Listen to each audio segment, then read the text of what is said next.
Deuxième jour de travaux pour près de 300 délégués venus de nos 5 archipels et déjà un bon bout de temps devrait être consacré à la question d'une nouvelle adaptation du statut de l'Église adventiste en Polynésie française. En effet, en raison de la non-application de la loi de séparation des églises et de l'État de 1905 sur l'ensemble du territoire français, y compris la Polynésie, les dirigeants de l'Église ont dû faire appel au service d'un juriste pour que celui-ci puisse trouver différentes alternatives afin d'essayer de mettre en adéquation le nouveau statut de l'Église avec la réglementation des cultes en Polynésie française.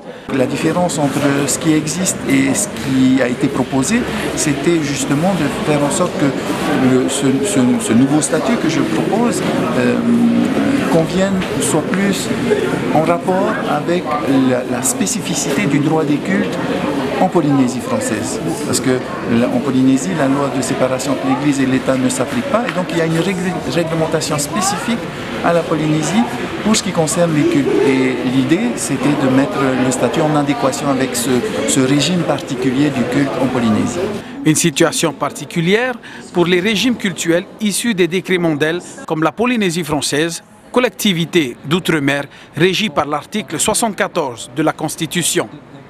J'imagine que ça n'a pas été facile de faire adopter ce statut à ces 200 et quelques délégués.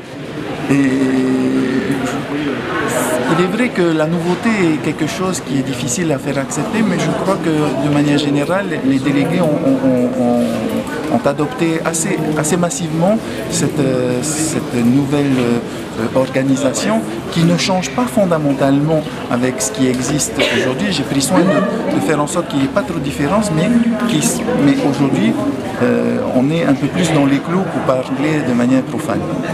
Après avoir été adopté par les délégués à plus de 90% de l'ensemble des représentants des églises, le nouveau statut devra être validé par les autorités de l'État.